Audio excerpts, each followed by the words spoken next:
Hola a todos y todas. Nos tienen que dar aceptar. Y Carmen Sacalero Cruz, gracias por los corazones y por estar tan puntual. Y Josué Us también. Hola. Creo que son ahí viejos amigos. Somos viejos amigos. Entonces, estamos listas, creo yo. Sí. Bueno, Estamos, bienvenida sí, estamos. Sí. Alejandra y Oli otra vez. Ahora sí, en serio, tenemos una hora completa. Una hora entera para ir hablando. Hoy propongo aquí públicamente, y también ya se los había dicho a ustedes, una dinámica un poco diferente.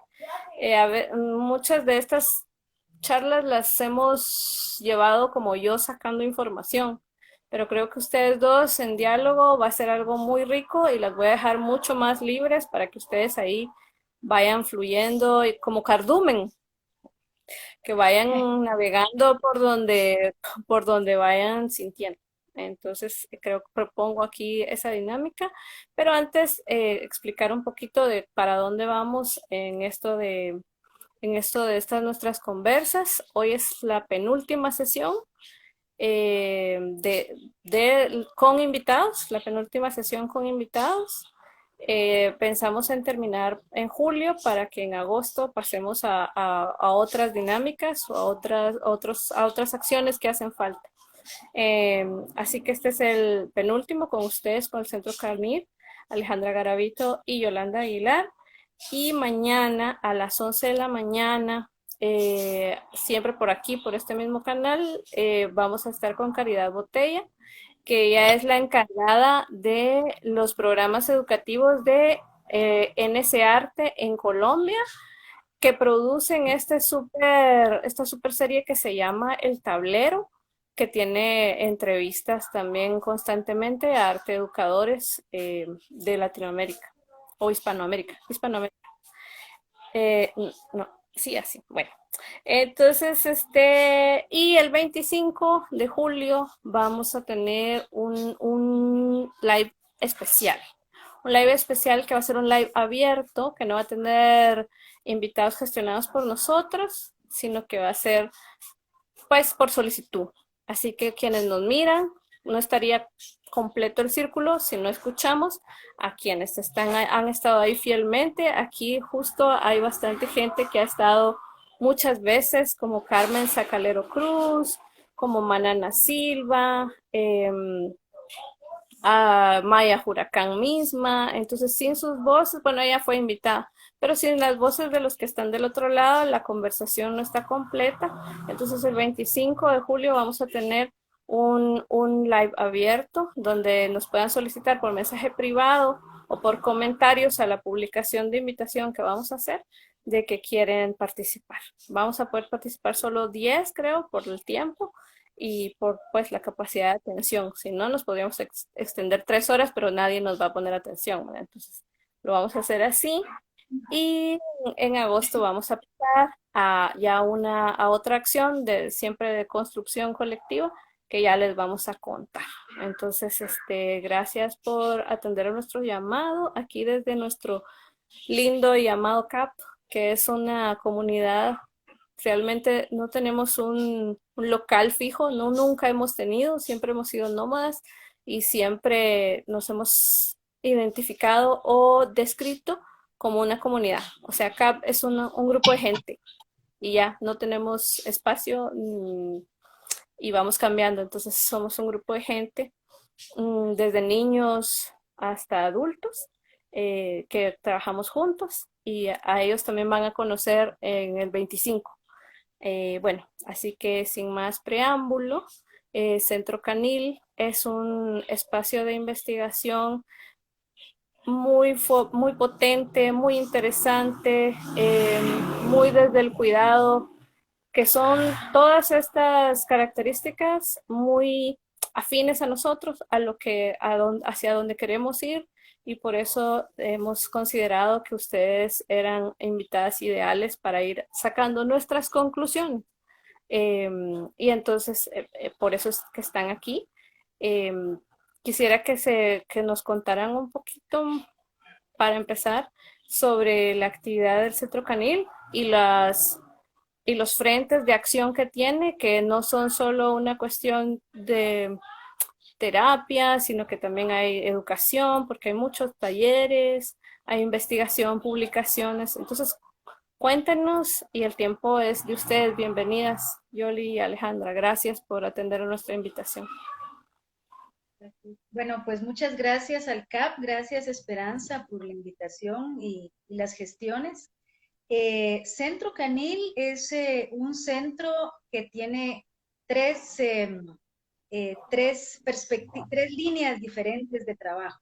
Por un lado, formación, hacemos formación con todas las personas que acompañan, formación especialmente relacionada con subjetividades, emocionalidades, cuerpo, erotismo, sexualidades, mestizajes, y también hacemos procesos de sanación, que son básicamente procesos terapéuticos grupales con organizaciones sociales, con organizaciones de la sociedad civil, personas que acompañan a otras personas, y hacemos investigación transpersonal, lo cual implica básicamente articular, por ejemplo, como esto que estamos haciendo, el arte y la sanación, el arte y las emociones. Tratamos de expresar una perspectiva desde el pensamiento complejo y hacer propuestas para la transformación cultural.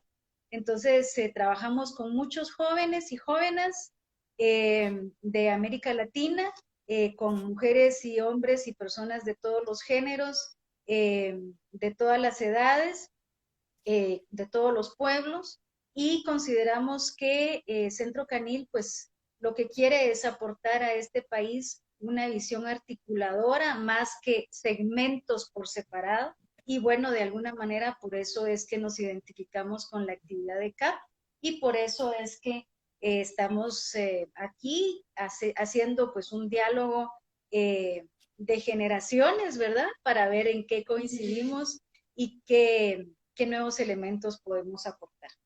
Y pues mucho gusto, yo soy Yolanda Aguilar y dirijo Centro Canil. Alejandra, ¿quieres compartir algo? Pues bueno, de Centro Canil, creo que Yoli ya dijo como su fuerte. Mi nombre es Alejandra Garavito, para los que están por ahí, nos conocemos.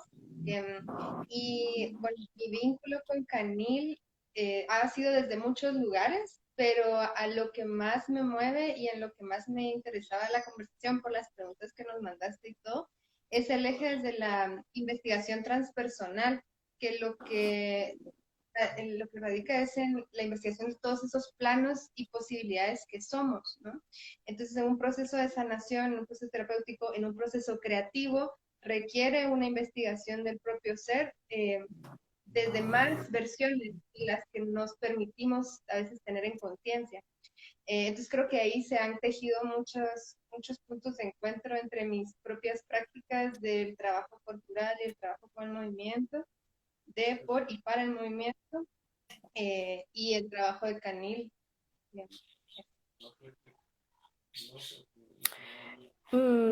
Las preguntas solo para contarles a quienes nos acompañan, que ya son varios amigos y wow, Catafixia se está pasando por aquí. Hola amigos de Catafixia, ustedes también son compañeros de camino y los admiramos. Aquí estamos todos los fans todos alrededor, somos fans de todos. Pues para explicarles, siempre formulamos antes de hacer estas sesiones varias preguntas que realmente sabemos que no tienen respuesta, pero justamente son preguntas para detonar ideas, para que vayamos construyendo esas respuestas en el camino. Sabemos que pues tenemos que ir respondiendo entre todos y cada quien las va a ir aplicando a su espacio, a donde está. Y bueno, en fin, entonces estas preguntas se las voy a repetir a quienes están acompañándonos para que ustedes ya se puedan soltar a ir eh, pues desarrollando esas ideas que ya conocían. Pues son básicamente 5 preguntas. la primera, nosotros trabajamos con el arte y la educación. Entonces, la primera tiene que ver en cómo este material de arte se ha accesibilizado al público de una manera distinta, forzadamente, con mucha más fuerza a través de esta coyuntura, y que es la transformación del producto artístico o las actividades culturales a lo digital. Y qué implica eso y cómo lo vemos cada uno de nosotros. Hay quienes lo ven por una arista y otros por otra. Entonces, pues esa es la primera pregunta. La segunda pregunta es en cuanto a la experiencia educativa de enseñanza y aprendizaje, que se ha visto desnuda en toda su fragilidad y en toda su precariedad para la capacidad de atención de los estudiantes, pues han tenido que adaptarse a la distancia y a las escuelas cerradas y a la falta de internet y a tantas cosas. Entonces la segunda pregunta es acerca de la educación artística y qué papel podría tener en una posible nueva estructura que se construyera y que se propusiera, que fuera mejorada después de todo lo que hemos vivido. Entonces, esa es la segunda pregunta. La tercera es, creo que la más potente para ustedes, que es la que tiene que ver con el área, el tema de la emoción, porque a CAP le interesa mucho el trabajo psicoemocional con con todos los participantes también. Entonces, ¿cómo ven ustedes la participación o el papel del arte en el manejo de esos efectos psicoemocionales ante el confinamiento, la pandemia, la tragedia, la muerte, el miedo, todas estas cosas que hemos estado viviendo? Creo que esa va a ser la parte donde ustedes más van a poder aportar al análisis, y también si pueden dar algunas recomendaciones de la gestión de todos esos efectos desde sus prácticas, que pueden ser desde el cuerpo. Bueno, algunos somos más físicos, otros menos, y gestionamos nuestros sentires de diferentes maneras. Entonces, creo que ahí van a poder aportar. Y bueno, también la cuarta pregunta, ¿estamos seguras, todos los que estamos aquí, creo que conectados, y yo y ustedes también, del poder del arte? O sea, el arte no es una cosa tan trivial ni liviana, es una actividad poderosa. Entonces, nosotros lo sabemos. eh, y con esa conciencia, ¿cuáles podrían ¿cuál sería el valor del arte en el enfrentamiento de las situaciones críticas como las que estamos viviendo? Y la cuarta es, ¿cuál sería la responsabilidad de los artistas y de los trabajadores de la cultura eh, ante la sociedad? Ya sabemos que es poderoso, entonces, ¿cuál es nuestra responsabilidad? La responsabilidad que tenemos al manejar estos lenguajes. Em, y la quinta sería algunas propuestas, consejos, ideas, disparates, ocurrencias sobre dinámicas más sólidas para ejercer nuestras prácticas desde el arte, desde trabajo social, emocional. ¿Qué se les ocurre para hacer dinámicas más sólidas de trabajo? Porque justamente esas áreas, las humanidades, son áreas que están de crecimiento y como subvaloradas, y cada vez a la baja, van en disminución de importancia en las universidades, en, en fin. Pues bueno, pues estas son las preguntas. Ya ustedes me habían contado que habían estado reflexionando y platicando sobre el tema. Cuéntenos ahora qué platicaron y qué reflexionaron. tu tiempo. Bueno, pues sí, estuvimos conversando.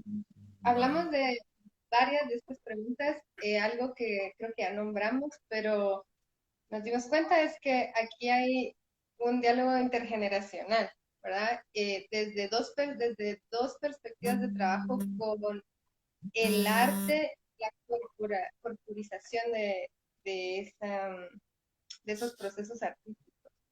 Entrando como en la primera pregunta que nos planteabas, que este traslado, a mí me gusta la palabra traducción de lo presencial a lo virtual, eh, pues creo que todos hemos sentido muchos hemos sentido que fue primero un shock, ¿verdad?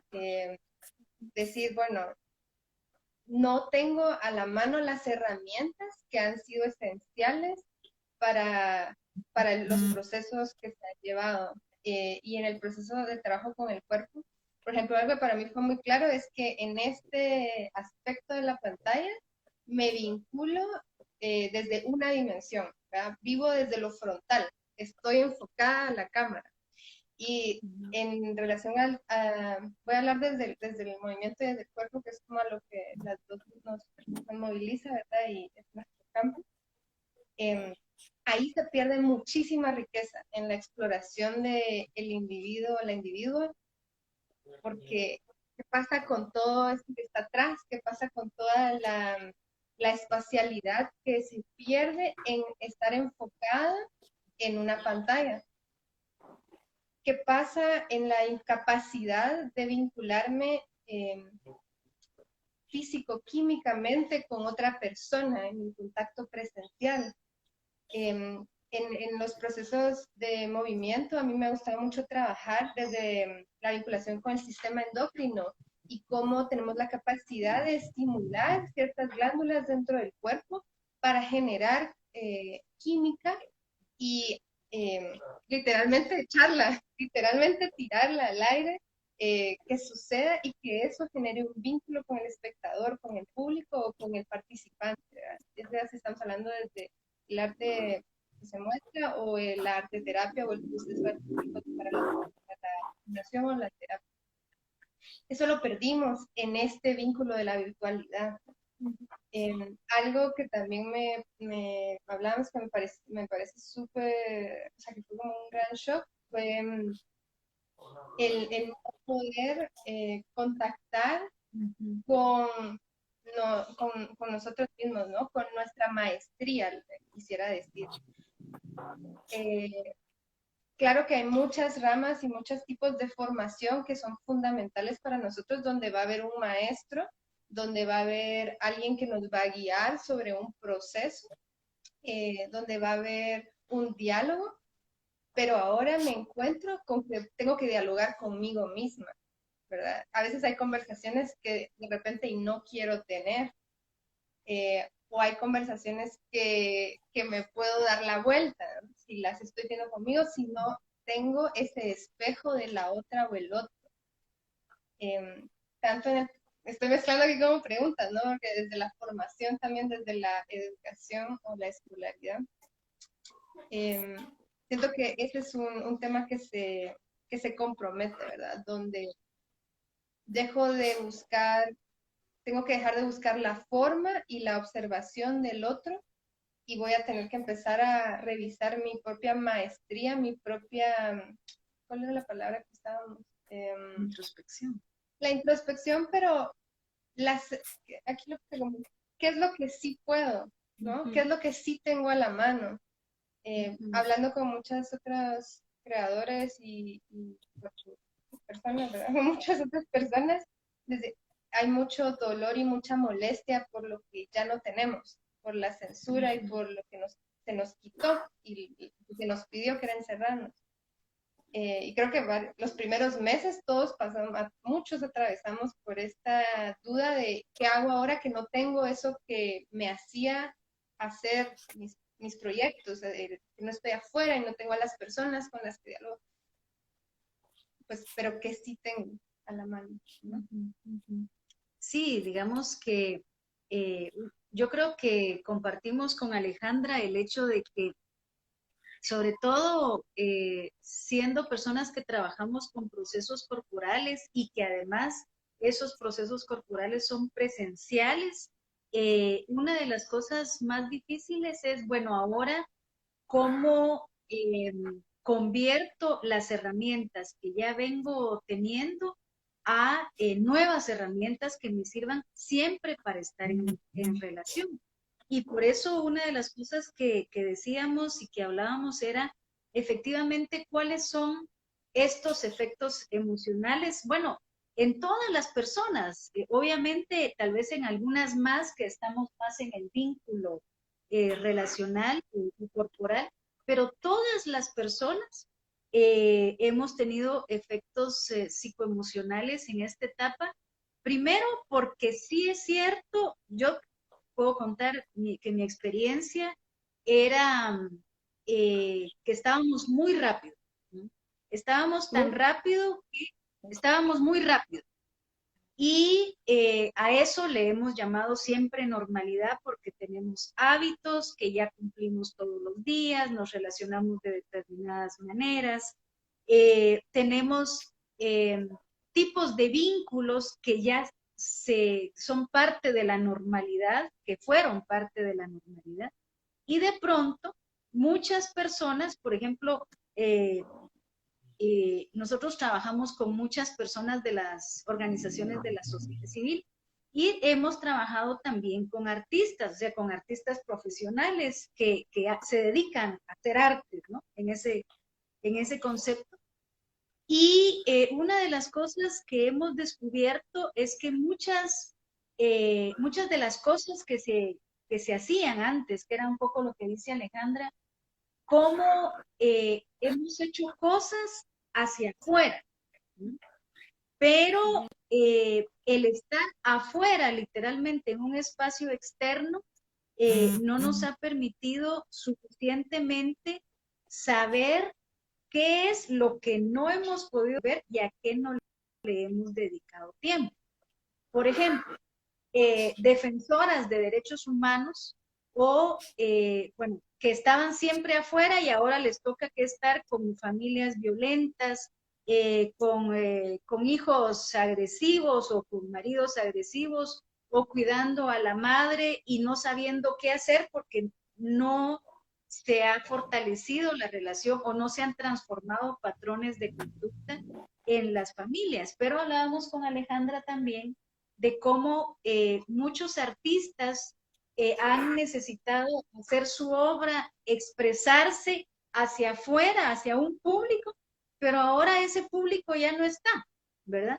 Y entonces, ¿qué posibilidades hay de que uno de los efectos psicosociales de esta pausa sea también regresar a nosotros, comprender, darnos cuenta de ciertas cosas y tomar conciencia de que hay cosas que no estábamos cuidando suficientemente, entre ellas la propia transformación o los cambios que nosotros hemos necesitado. Por ejemplo, ok, yo tengo rabia, tengo culpa, tengo miedo, tengo un profundo caos en mi vida porque no sé lidiar con la incertidumbre. ¿Y ahora qué hago con eso? ¿Qué hago con situaciones que no puedo cambiar como la incertidumbre? Bueno, pues entonces me empiezo a preocupar de lo que sí puedo cambiar. ¿Qué hago con la culpa si la he venido arrastrando a lo largo de mi vida y utilizaba antes herramientas o mecanismos que solo me mantenían afuera, pero sin poder resolver el elemento fundamental de mi preocupación o de mi angustia? Entonces, llegábamos a la conclusión con Ale de que a lo mejor estar tanto hacia afuera era el argumento perfecto para no ocuparnos de nosotros y de nuestra conciencia de transformar, como ella decía, lo que sí puedo. Entonces la pregunta es, ok, ya sabemos todas las cosas que nos angustian, nos preocupan, nos dan miedo, nos generan culpa o nos generan estrés. pero como no podemos salir de la pandemia por voluntad propia, sino que esto es algo que nos rebasa más allá, y esto se aplica para artistas y para todas aquellas personas que creamos algo en la vida, entonces, ¿qué sí podemos cambiar? Por ahí más o menos, ¿verdad, Ivana? Sí, me traes como al pensamiento, como lo estás diciendo, con esto de lo afuera, lo externo, lo interno adentro. Una de las cosas que a mí especialmente me costó más, por ejemplo, es no poder estar en un espacio para moverme ampliamente, ¿no? Esa fue una de las cosas que más me... Y entonces retorné a las prácticas que un maestro de improvisación de contacto, uno de los fundadores, Steve Paxton, habla, y él le nombra la pequeña danza. Y es un acto muy simple, podríamos decir, donde te paras en tus dos pies y cerras los ojos. Y te tomas el tiempo para observar la danza que sucede en el movimiento del peso que pasa en las plantas de tus pies. Eso le llama a él la pequeña danza, este movimiento que sucede naturalmente por nuestro deseo de la verticalidad. Eh, y me parece que es hermoso porque es un lugar donde el enfoque, la concentración se hace así como, no tengo mejor palabra que este movimiento, ¿no? Sí. Y ahí puedo entablar entonces un diálogo porque, y esta es otra de las cosas que más me encanta del contact, nunca estamos solos, ¿verdad? Siempre nuestro compañero de baile es el piso. Y cuando yo siento esa conexión con el piso, me vincula con cualquier otro ser humano o ser en el planeta, porque estamos conectados desde ahí. Y es bien difícil visualizar esto a veces cuando vivo en mi yo, en mi pequeño mundo, mi problema, mi cabeza, cuando vivo en mi cabeza, repito ahí, porque entonces el diálogo se vuelve desde una sola voz. Cuando conecto con el piso, tengo otro platicador, digamos, tengo ese otro ser. Sí, por ejemplo, una de las cosas que llegábamos a conversar era, bueno, ¿quiénes son artistas?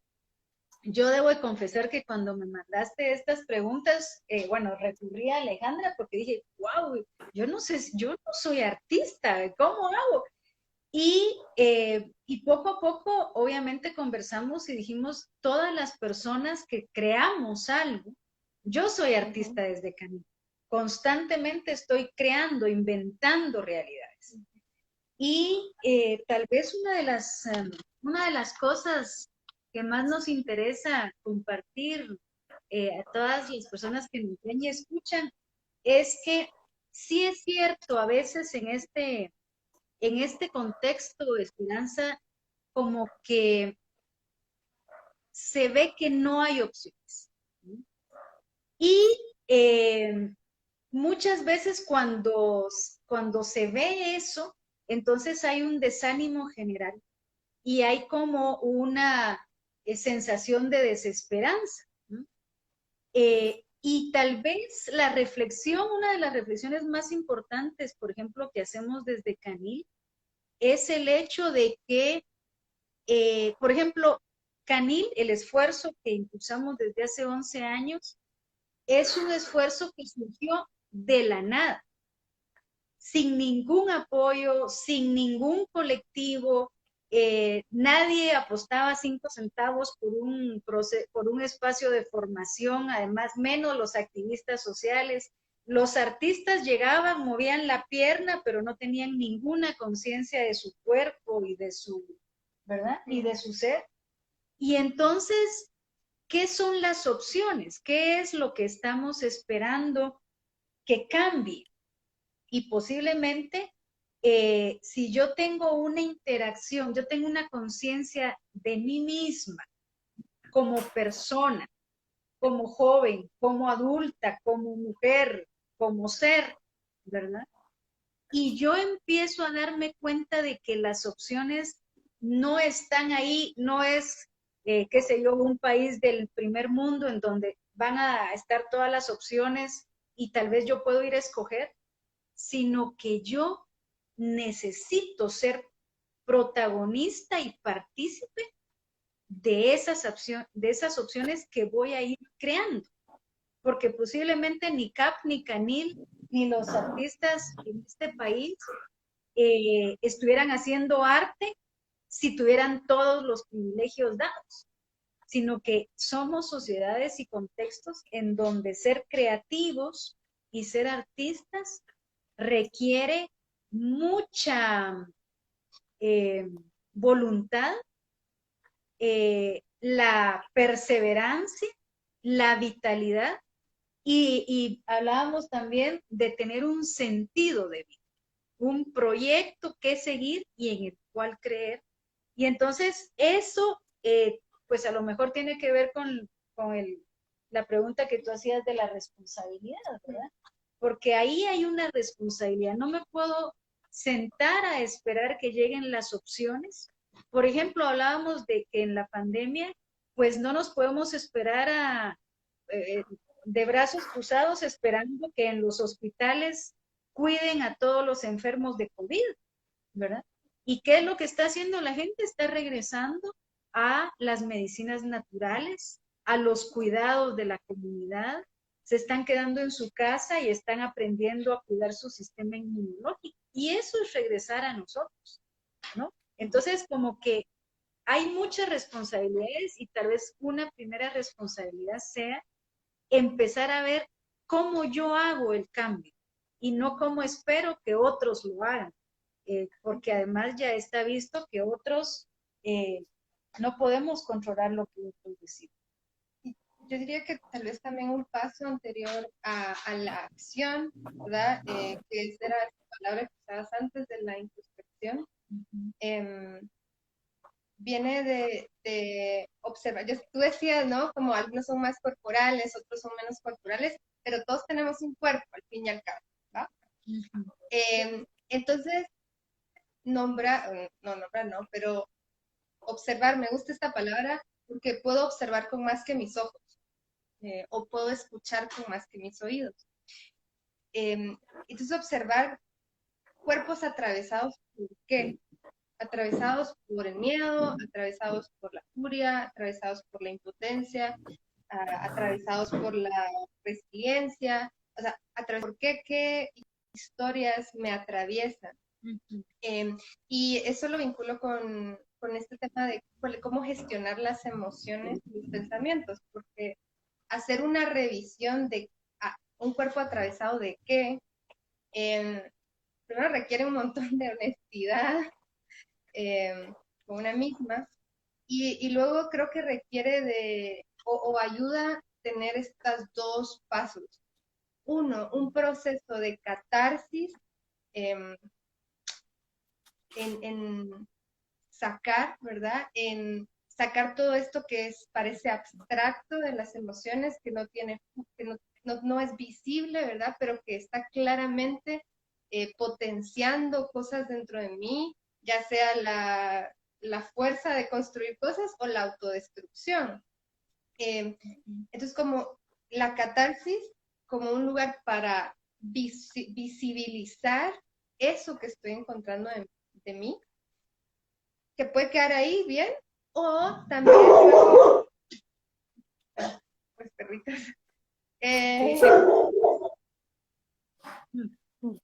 y luego de este proceso catártico, tener una revisión que puede pasar una o más veces, ¿no?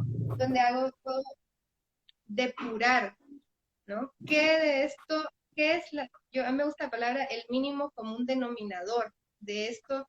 ¿Qué es la expresión, la esencia de esto que yo necesitaba vomitar? ¿Verdad? Que puede ser a través de un lenguaje artístico, porque al final cualquier arte es solo el aprender un nuevo lenguaje o el descifrar un lenguaje que me sea más fácil hablar. A mí las palabras me cuestan, la verdad que yo cuando bailo no tengo necesidad o sea, siento que digo más de lo que el vocabulario me permite. Entonces, esta podría ser una forma de ir encontrando formas de gestionarlo, pero sí necesito colocarlo en algo externo a este cuerpo físico. Creo yo que eso es importante, porque le da un lugar para regresar a esto que salió, regresar y en la repetición se afina la poética de lo que necesito decir, se afina también lo que necesito comunicar y por qué.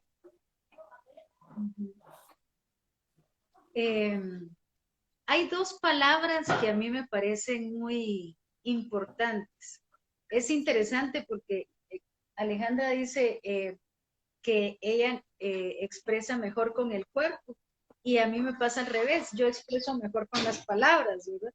He llegado después a la mucha mayor conciencia de mi cuerpo. Hay dos palabras que a mí me parecen interesantes.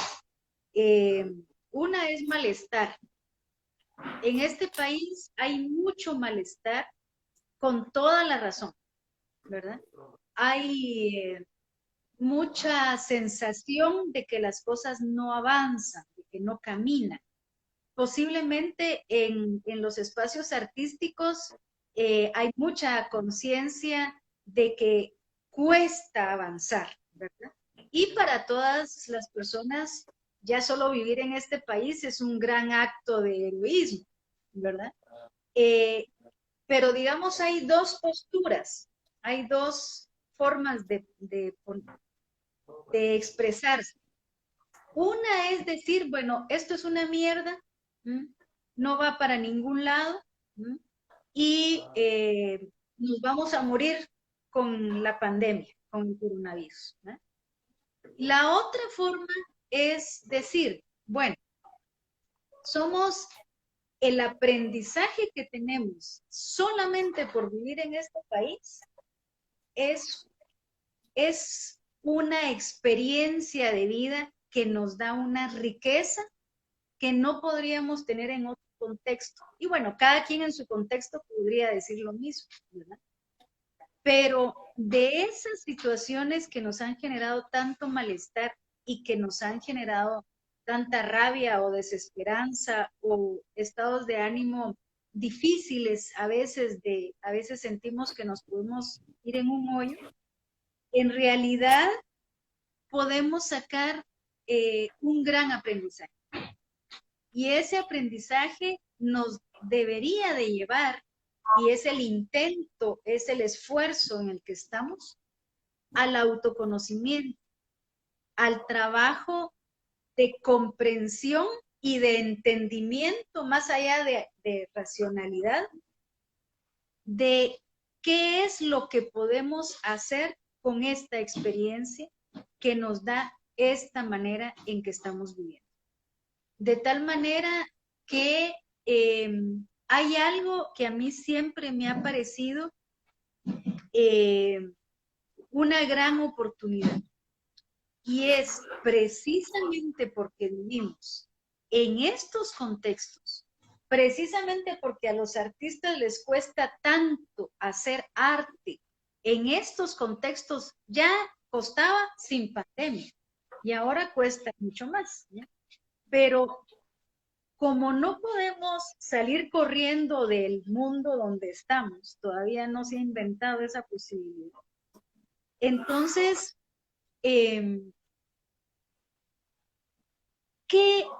¿cómo llevamos ese aprendizaje a nuestras vidas? Y tal vez aquí es la relación que tú veías al principio entre pues los procesos de sanación, los procesos terapéuticos grupales, la catarsis que decía Alejandra, la creación, porque todo se va integrando y posiblemente tengamos en este momento más que en ningún otro antes la gran posibilidad de transformar no las cosas macropolíticas, digamos, o Sociales. sino los elementos de la vida cotidiana que son los elementos que no habíamos podido transformar porque pensábamos que lo otro era más importante. Y esos pequeños elementos son los que cambian la cultura.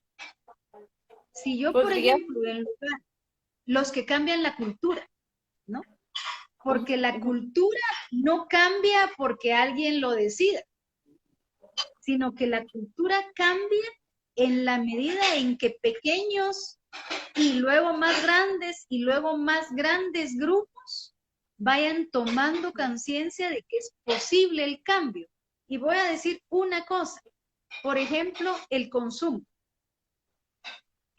Si consumimos estrictamente lo que necesitamos o empezamos a consumir desde otro lugar, este consumo va a ir cambiando también la forma en que otras personas que consumen se vinculan a esa forma de vivir, ¿verdad? O la conciencia de que mi cuerpo tiene un gran dolor de espalda espantoso porque no hago ejercicio. Entonces, para quitarme ese dolor terrible de espalda o esa gran enfermedad crónica que ha estado ahí por años, ¿qué puedo empezar a hacer para que cambie? Y eso se aplica a todos los seres que al ser creativos, pues simplemente tenemos la posibilidad de tomar decisiones para que sigan generándose cambios. Me haces pensar en mi educación en danza. Yo estudié en la Escuela Nacional de la ciudad. Y recuerdo que siempre bueno, la educación en danza en Guatemala, la formación está basada en las prácticas de danza de los 80s y los 90s de Estados Unidos. 70s, 80s, principios de los 90s. No ha cambiado tanto. Y se hablaba mucho de las óperas primas, ¿no? Como las grandes obras, que los maestros coreógrafos iban a hacer estas obras que iban a quedar por siempre en su repertorio, ¿no? Y a mí me interesa, sí. Contarles que nos quedarían como unos 10 minutos para que Instagram nos cortara. Creo que pronto habría que hacer como una pausita para ver interacción con quien nos estén viendo y avisarles a los que nos están viendo de que si se nos cortara, volveríamos a empezar solo para hacer el cierre. Okay. Haríamos una segunda parte. Entonces solo quería, perdón que te interrumpí. Todo bien. Pues solo para cerrar esta idea, que sí, el arte de lo moderno, del arte moderno, o la danza moderna, siempre ha hablado de estas grandes obras, y cada vez en lo contemporáneo y lo postcontemporáneo, desde el movimiento, nos acercamos más a prácticas como las que yo les decía al inicio de la pequeña danza, ¿no?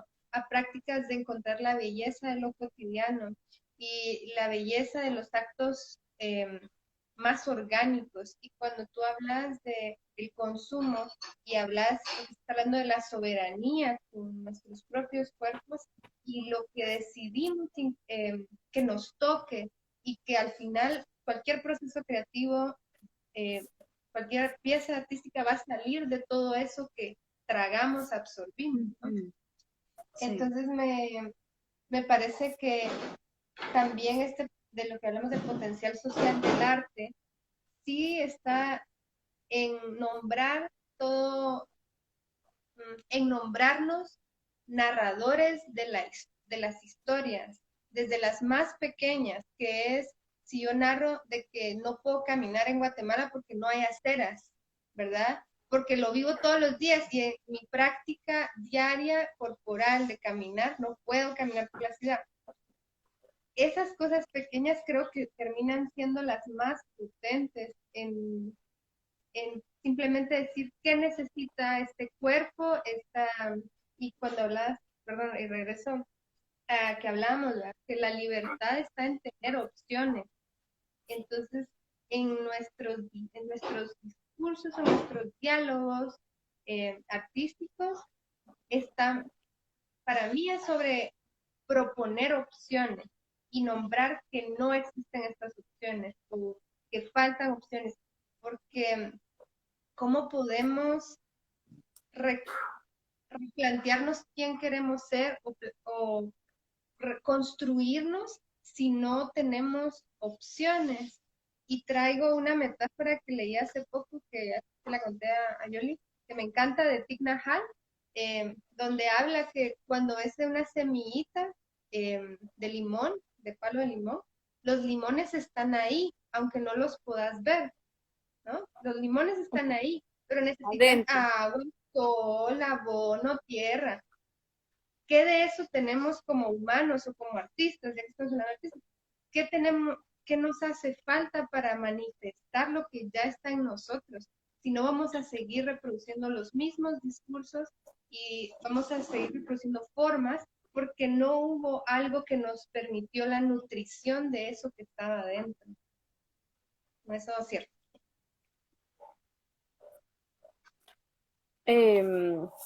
Pues bueno, entonces a quienes están conectados todavía, podemos empezar ya a tener un diálogo con Alejandra y con Yoli. Yo, mientras tanto, les voy a leer las notas preciosas que he tomado de las cosas que han dicho, que me parecen justo las semillitas o como pepitas de oro o tesoritos que creo que está bonito volver a recapitular por si alguien se conectó tarde. Uno dice que los efectos de esta pausa, Jolie lo denominó pausa, no, no pandemia, no cuarentena, no nada, sino una pausa. Pues efectos de esta pausa pueden ser la atención a lo descuidado, al caos de nuestra propia vida, y a la valoración de nuestra sobreatención a lo externo como excusa para ignorar el caos interno. Y eso de interno y externo, yo creería y rescataría de que no solo es una cuestión personal o individual, no es solo para las personas, creo que también para las instituciones, porque nosotros como pequeño colectivo nos ha puesto a pensar también, nos ha puesto a pensar que realmente tal vez no estábamos, Caridad Botella, hola, ella es nuestra invitada de mañana, está conectada, que tal vez nosotros no estábamos respondiendo completamente a las necesidades de quienes estábamos creyendo, por quienes estábamos creyendo que estábamos trabajando. Entonces creo que Sí. esa parte es muy, muy, muy linda lo que han dicho sobre la pausa. También lo que decía Alejandra del diálogo con lo pequeño, con como lo de la pequeña danza, de los pequeños movimientos. Yo tengo una serie de fotos que he tomado dentro de mi casa, de los pequeños rincones que me parecen lindos. Ese diálogo con lo pequeño, la florecita de la maceta, el bichito, todo este diálogo que hemos dejado de tener porque hemos estado en una sobreatención a la velocidad y a las otras cosas. También hablaron de como la oportunidad de redibujar la figura del artista, de que el artista no es este rockstar, sino que el artista también es el que se dedica a contar las pequeñas historias desde sí mismo y desde sus propios lenguajes. Creo que esa es una cosa valiosa también de que podemos hacer, redibujar ese personaje. Crear opciones como manifestación de la fuerza del individuo y el sentido. Eso también lo dijeron. Regresar al yo, a la revisión de nuestros cuerpos y necesidades. la oportunidad de tener tiempo para la catarsis y el aprendizaje de nuevos lenguajes. Y uno de esos nuevos lenguajes puede ser el arte, para todos los que estamos en la pausa. Y la oportunidad de también incluirnos como artistas incluye la oportunidad de nombrarnos narradores, visibilizar lo que hace falta y la reciente metáfora que acabas de hacer de la semilla, que en sí contiene un limonar en frutos, pero necesita ciertas condiciones. Entonces, ¿qué necesitamos nosotros para manifestar nuestros limones, nuestros frutos eh, que llevamos dentro? Son cosas ideas que han ido ustedes diciendo, que qué belleza, dice Alejandro Palacios. Eh, bueno, entonces vamos a revisar si aquí tenemos alguna pregunta o comentario, pues el de Alejandro Palacios, que dice que qué belleza. Caridad dice que nos vemos mañana. Espero que ustedes, Alejandra y Yoli, también nos acompañen mañana. Caridad es una gran cosa también, hay que conocerla. Y bueno, pues no tenemos preguntas específicas.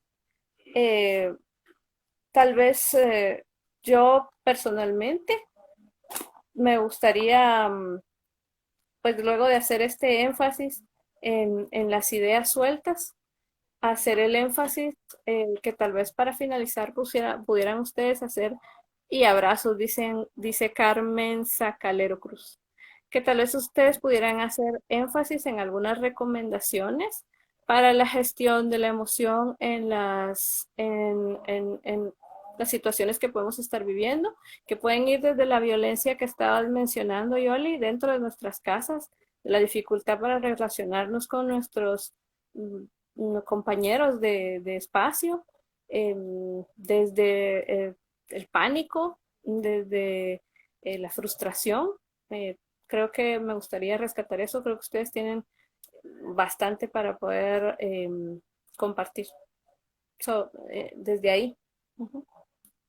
Bueno, pues sí, yo quisiera insistir en que cuando nosotros hablamos de regresar al yo, no significa el yo egocéntrico, yo en mi burbuja, afuera de todos los demás, sino que es aprovechar este momento histórico que vivimos en la humanidad, cada quien desde el lugar donde está, para tomar conciencia de ese ser que somos, pero tomar conciencia de un recorrido.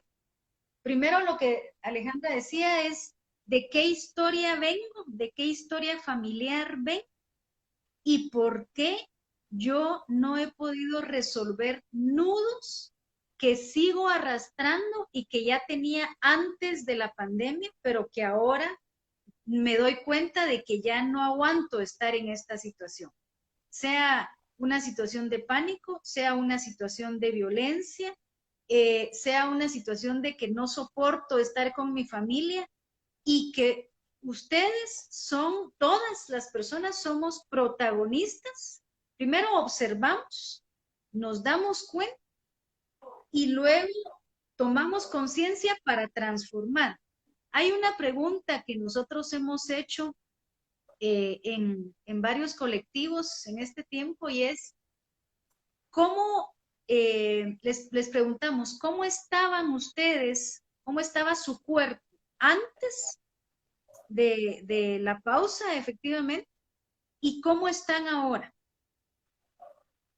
Solo las personas que nos están viendo podrían preguntarse, ¿cómo estaba su cuerpo antes y cómo está en este momento? ¿Siguen arrastrando las mismas cosas? ¿Hemos aprendido algo? ¿O estoy más enferma? ¿O estoy más angustiado? ¿Verdad? ¿O estoy desesperado porque no puedo resolver esta situación? y ha sido muy interesante porque entonces la gente dice eso que decía antes, me doy cuenta de que antes utilizaba como justificación mi trabajo para no resolver esto. Me doy cuenta que tengo malas relaciones en mi trabajo porque yo siento que no valgo nada. ¿Mm? Me doy cuenta de que esta situación de violencia no ha parado en mi casa porque yo no he puesto límites. Entonces, la vida nos pone desafíos profundos. Y nosotros en Canil hemos hablado de cómo uno de los más grandes desafíos de esta pandemia es de qué me voy a, qué voy a soltar, de qué me voy a despedir, qué duelos voy a hacer para cambiar mi vida, ¿m? Y de qué me voy a hacer cargo. Porque no se vale no hacerse cargo de las cosas que no hemos podido resolver. Entonces, yo por ahí vería que hay un camino que siempre va a depender de las decisiones que yo tome para que, no es que yo lo voy a resolver todo, pero si yo empiezo a vincularme con otras personas que están energéticamente en ese lugar, entonces se puede dar ese diálogo del que se hablaba, un diálogo en donde efectivamente nos hagamos cargo de cambiar, sí, las cosas pequeñas, que son cosas muy grandes también, individual y colectivamente. Por ahí lo dejaría yo. Creo que eso implica un trabajo de autoconciencia importante, pero también un darse cuenta de que yo puedo cambiar cosas y no solo esperar que cambien desde otro lugar. Yo propondría o invitaría a quienes nos ven o vayan a ver esto, o a todos, improvisar, probar algo nuevo, siempre estar en la búsqueda de probar algo que no es conocido para mí, algo que me asuste o algo que algo que no haya probado. Lo que da miedo en la improvisación es que no sabemos qué es hasta que es. Y ahí hay un valor muy grande porque podemos entrar en la comodidad de lo conocido, y que eso se vuelva una etiqueta sobre lo que quiero y lo que soy. Entonces, buscar formas de improvisación. Algunas formas para eso podrían ser buscar formas en su casa y en su día de darle prioridad a otros sentidos que no sean la vista. Porque seguro que muchos de los que están acá están generalmente en el teléfono o en la computadora para socializar con el mundo, que ya no está al lado de ellos. Entonces, por ejemplo, tener 30 minutos para hacer todo con los ojos cerrados, para comer con los ojos cerrados. Tener un día donde camino para atrás. Voy a ir a hacer todo lo que tengo que hacer dentro de mi casa, pero caminando hacia atrás. Actos en mi fisicalidad que me propongan un reto y que me reactiven partes de mi cuerpo olvidadas o perdidas en el desgano de reconectar conmigo. Y para quienes pues, no son tan corporales, tener un lugar al que vuelven constantemente, un diario, una forma de escribir, un dibujo, algo donde puedan ir viendo el paso del tiempo en esas emociones y pensamientos.